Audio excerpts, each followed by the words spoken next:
Olá, vamos dar continuidade à análise química número 2, né, da videoaula número 1. Agora vamos para a parte 3b, gravimetria, continuação da gravimetria particulada. Tá? Lembrando, existem duas técnicas de extração, a contínua e a descontínua, simples e múltipla. Né? Vamos agora falar da descontínua, simples e múltipla, dando continuidade à aula anterior. Tá? Então nós temos aqui um exemplo, continuando da gravimetria particulada, tá? Que é a extração de álcool na gasolina. Tá? Nesse aqui também nós temos que levar em consideração o quê? A polaridade. Lembrando que gravimetria particulada sempre são dois itens que a gente tem que levar em consideração. Neste caso aqui, o principal é a polaridade. Então nós temos a gasolina, lembrando, a gasolina é apolar, né? A gasolina é um isoctano, é uma octana, então é somente ligação carbono com hidrogênio, então é ligação ele é apolar, né? O etanol ele é carbono com oxigênio e hidrogênio, então o etanol é polar. O etanol está contido na gasolina, né? Ele é colocado junto com a gasolina em X%, né?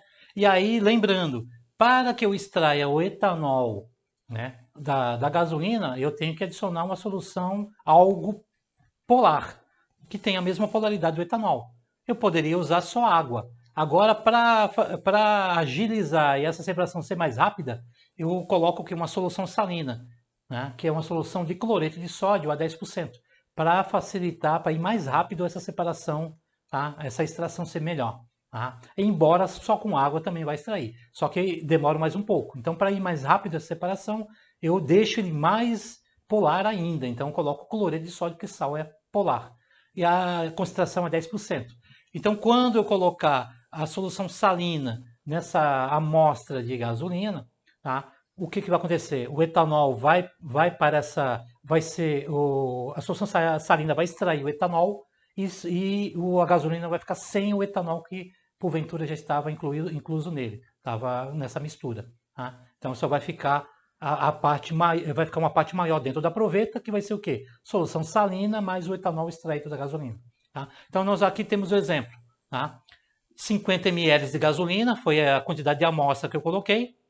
Tá? Lá dentro dessas 50 ml tem álcool, tá? Tá contido álcool.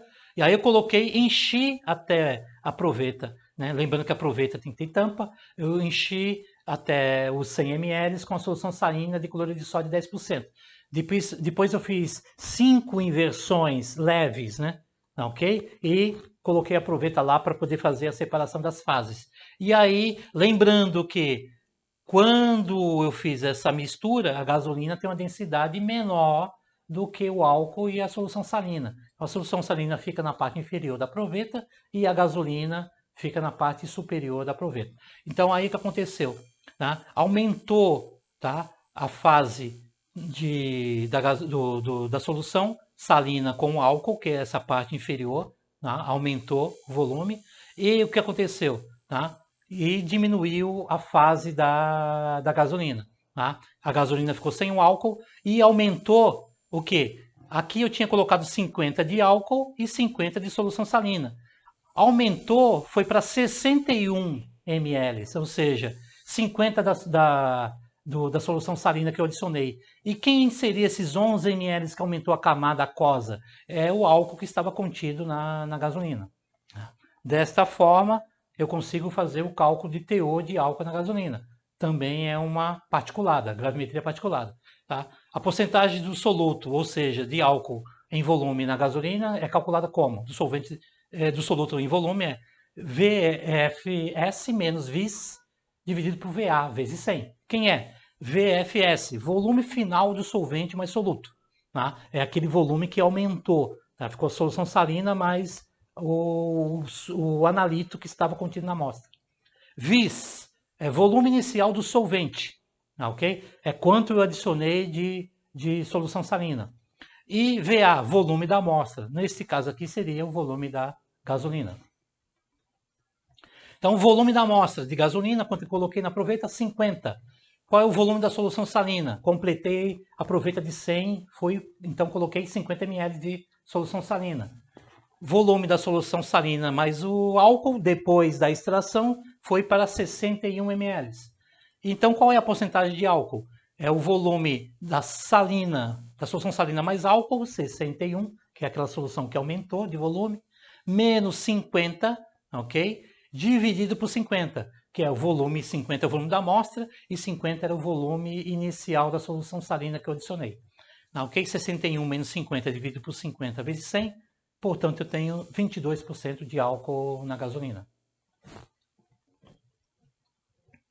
Tá? Então, exemplo aqui. Exemplo 3. Né? Extração simples. Lembrando que essa é uma extração simples, não é extração múltipla. Né? Então, eu tenho aqui uma amostra de 80 ml de gasolina, foi colocada em uma proveta com tampa, né, de 150. E já não é uma proveta de 100, é uma proveta de 150 ml. O volume foi completado com uma solução salina de cloreto de sódio a 10% massa volume. Após a inversão por 5 vezes, fiz a inversão da proveta 5 vezes, a proveta foi colocada em repouso para a separação total das fases. Foi observado o volume final de 120 ml, que é a solução salina com álcool. Quer saber a porcentagem de álcool na gasolina. Então eu tinha 150, é o volume total da minha proveta, ok? E eu tinha quanto de amostra? 80 ml, completei, tá? O restante com solução salina, até 150. Fiz a inversão e separou as fases. A fase aquosa ficou com quanto? Com 120. E o restante foi a gasolina que ficou na parte superior. Então vamos lá, volume da amostra de gasolina, quanto é que eu coloquei? 80 ml. Volume da solução salina, para completar os 150, coloquei quanto? 70 ml. Fiz a inversão, separou as fases, volume da solução salina com álcool, depois aumentou essa fase e foi para quanto? 120 ml. Qual é a porcentagem então de álcool? 120, que é o total da salina extraída, solução salina mais o álcool, menos 70, que é o volume da solução salina inicial que eu adicionei para completar a proveta, dividido por 80, que é o volume da amostra de gasolina, que tinha o álcool.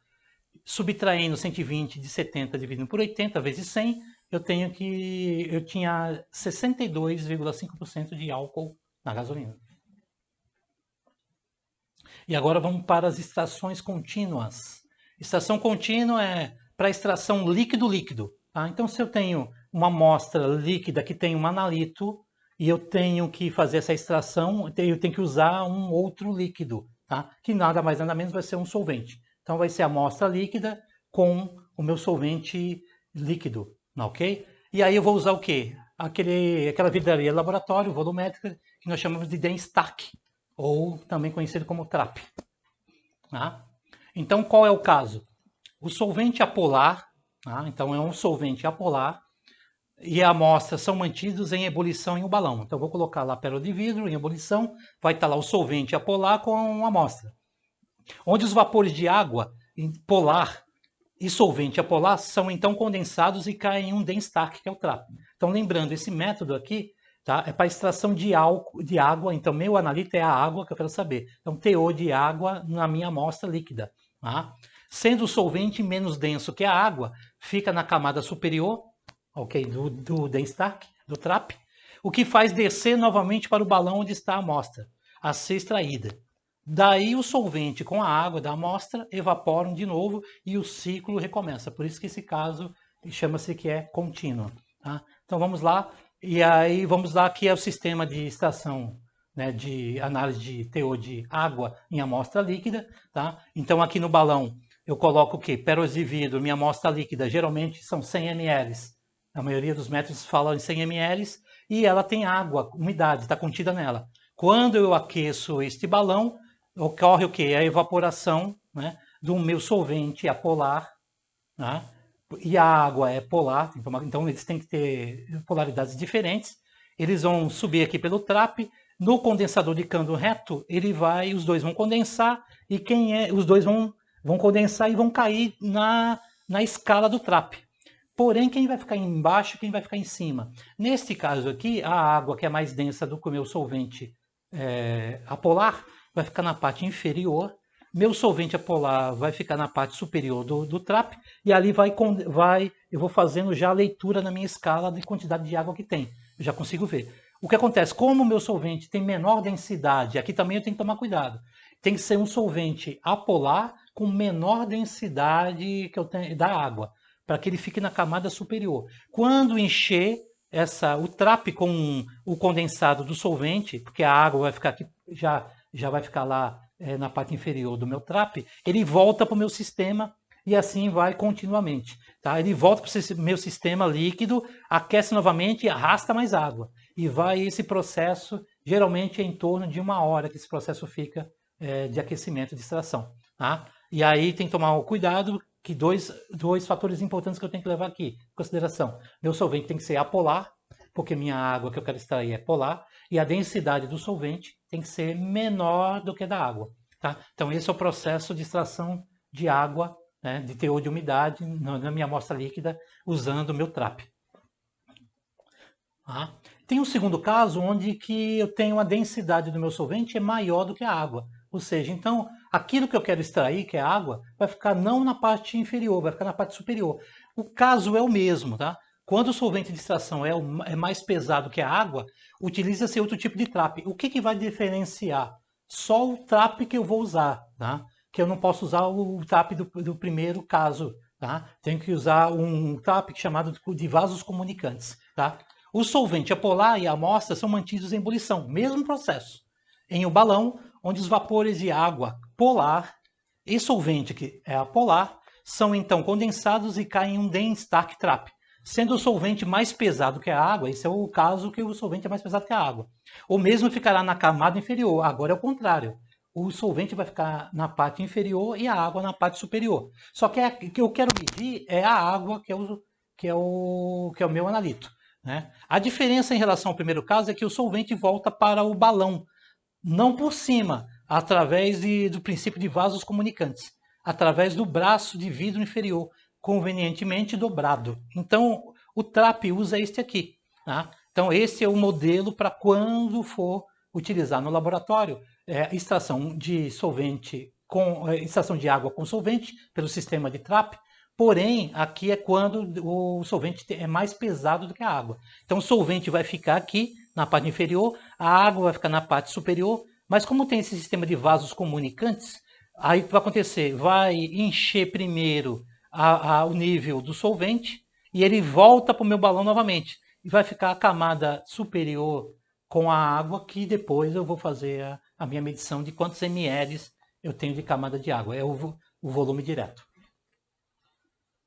Tá? E aí é uma regra de 3 para calcular a porcentagem de água. Tá? Leitura direta na escala do trap. Você já vê a escala do trap e vê quantos ml de água foram condensadas. Tá? Volume de água extraída, então lá tem o exemplo de 3 ml. Fiz a leitura lá no meu trap, deu 3 ml de volume de água extraída. O volume da minha amostra que eu coloquei no balão inicial foi 100 ml, aí uma regra de 3. 100 ml é 100%.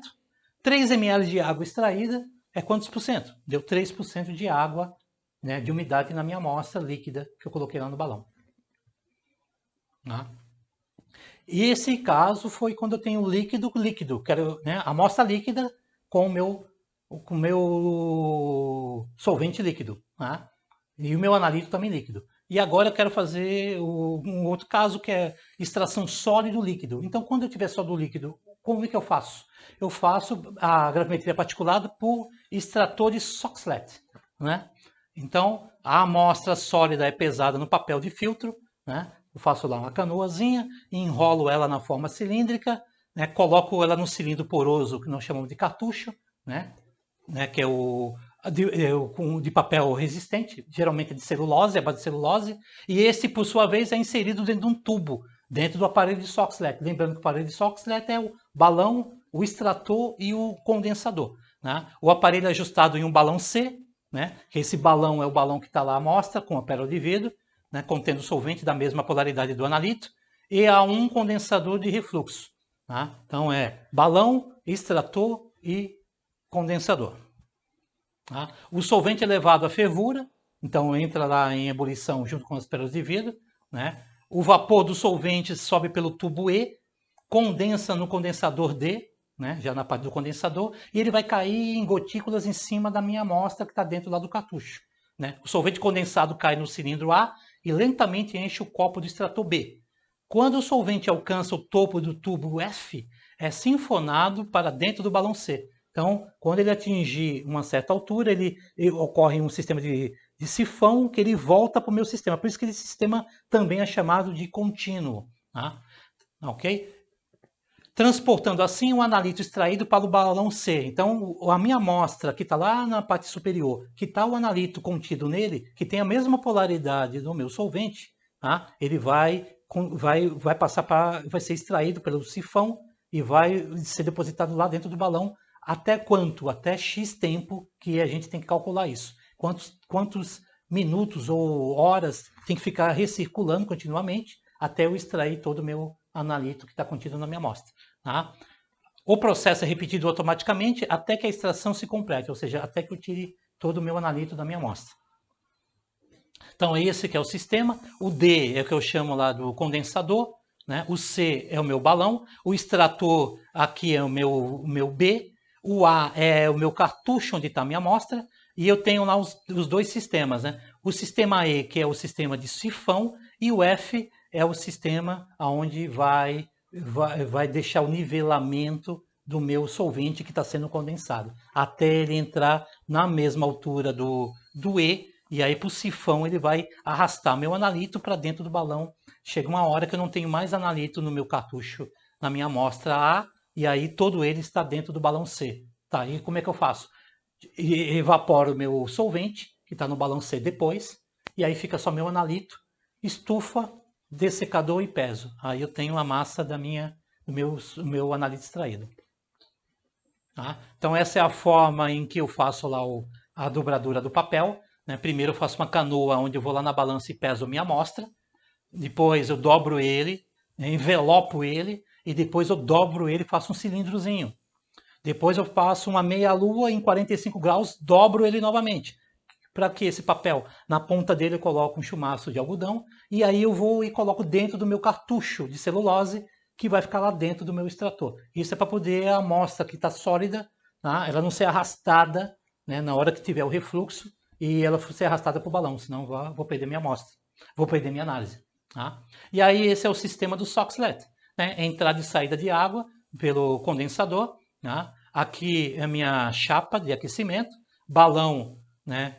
O balão que vai estar a minha amostra com a pérola de vidro, ok? Meu solvente, né, com pérola de vidro, e aí vai ocorrer o quê? Ele entra em ebulição, vai passar aqui pela essa área lateral, vai subir pelo condensador, condensa e vai cair as gotículas em cima da minha amostra, lá do meu cartucho, ok? Chega uma hora que vai ter o quê? O nível vai ficar, lá do E, vai ficar do mesmo nível da camada interna de solvente, ele vai ter o quê? Ele em contato com minha amostra, ele tem a mesma polaridade, né, o meu solvente do meu analito, e aí ele vai fazer o que? Ele vai arrastar, né, pelo sifonamento, vai arrastar o meu analito lá para dentro do balão. E isso vai continuar, né, X horas ou X minutos até eu extrair totalmente o meu analito lá de dentro da minha amostra. Tá? Então aqui eu tenho um exemplo. Qual a porcentagem de analito na amostra? Tá? M2 menos M1 sobre PA vezes 100. O que é isso? Tá? M2 é massa do balão com soluto. Lembrando que momento que eu tenho isso? Após eu fazer X minutos ou horas extraindo, evaporo todo o meu solvente, vou lá para a estufa, coloco o meu balão com o meu analito lá, ele vai evaporar o restante da umidade de algum solvente que tiver, dessecador e peso. Lembrando que antes eu já pesei ele vazio. Né? Massa do balão vazio. Aqui, nesse momento, ele tem que estar com as pérolas de vidro. Tá? Eu tenho lá meu M1. Se eu subtrair M1 menos M2 menos M1, eu tenho a massa do meu analito que eu extraí. PA é o peso da amostra que eu pesei lá na balança, na canoa lá do papel de filtro, né? Que eu dobrei depois, vezes 100. Tá? Então, eu tenho lá um exemplo. Numa análise de extração contínua, encontrou-se os seguintes resultados. Massa da amostra que eu pesei lá na canoa, no papel de filtro, 5,0345 gramas. Massa do balão vazio com pérola de vidro, eu pesei, deu lá 25,7549 gramas. Massa do balão vazio mais o resíduo. A soma dos dois deu 26 Esse resíduo quem é? Um resíduo de óleo, né, que foi extraído da minha amostra, que é o analito. Deu 26,0750 gramas, né? Que é calcular a porcentagem de óleo nessa amostra. Bom, eu tenho lá 26,0750 gramas, que é a massa do meu balão vazio com resíduo, menos 25,7549, que é a minha massa do balão vazio. Subtraindo os dois, eu vou ter a massa do meu resíduo, dividido pela massa da amostra, que é 5,0345. Vezes 100, eu vou ter quantos por cento de óleo na minha amostra, então, extraído? 6,36%. Ok? Então, aqui finalizamos a nossa aula de gravimetria. Lembrando que tem a parte 1, a parte 2 e a parte 3. Né? Então, agora finalizamos com a parte de gravimetria particulada. Até a próxima matéria. Obrigado.